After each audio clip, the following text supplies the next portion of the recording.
তাদের মাদ্রাসাগুলো মাজারের পড়া মুরগির টাকা দিয়ে চলছে, যেটা সম্পূর্ণ হারাম। শুয়োরের মাংসের সঙ্গে আল্লাহ কোরআনে তুলনা করেছে।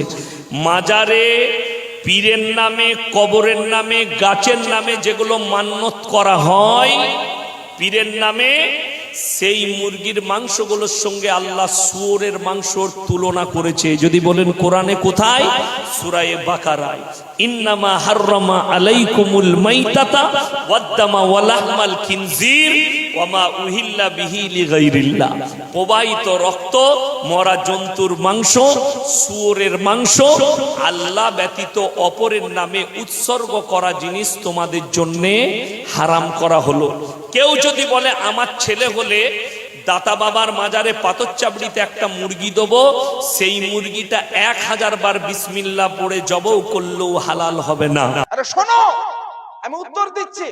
পবিত্র কোরআনে আল্লাহ পাক বলেন, ওয়ামা উহিল্লা বিহি লিগাইরিল্লাহ, যেটা আল্লাহ ভিন্ন অন্য কারোর উদ্দেশ্যে জবাই করা হয়েছে, এটা অর্থ নয়।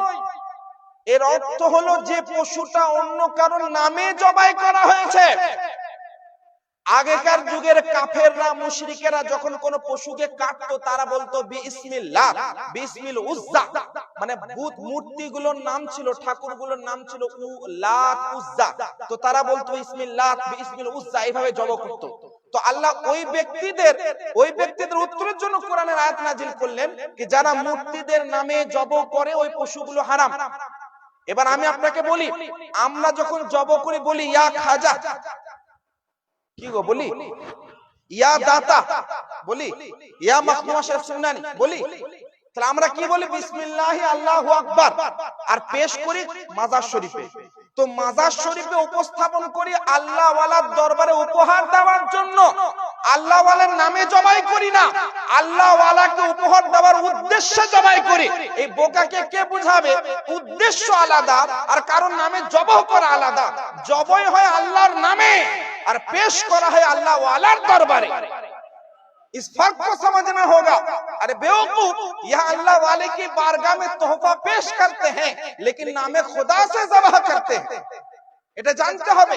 আমি আরেকটি দলিল দিই, এই ব্যক্তিকে কি বলবেন? তাহলে বুখারী শরীফের হাদিস পেশ করছেন, মুসনাদে আহমদ ইবনে হাম্বল এবং মাজমাউজ যাওয়ায়েদ, এছাড়াও একাধিক হাদিসের গ্রন্থ, 50 খানা হাদিসের কিতাবের আমি উদ্ধৃতি দিতে পারি।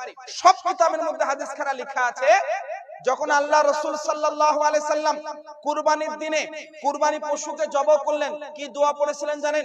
জবাই করার পরে আল্লাহুম্মা তাকাব্বাল মিন্নি ওয়া মিন আলি মুহাম্মাদিন ওয়া মিন উম্মতি মুহাম্মাদ, মানে হে আল্লাহ, আমি কুরবানি পশুটা পেশ করলাম মুহাম্মদের তরফে সাল্লাল্লাহু আলাইহি সাল্লাম, মুহাম্মদ সাল্লাল্লাহু আলাইহি সাল্লামের বংশের তরফ থেকে এবং মুহাম্মদ সাল্লাল্লাহু আলাইহি সাল্লামের উম্মতের তরফ থেকে। তাহলে এই মূর্খ, গন্ডার, জোকার, কমেডিয়ান, অ্যাক্টর ব্যক্তিকে কি বলবেন? তাহলে নবী মুস্তাফাও কি শিরক করেছেন? নাউজুবিল্লাহ।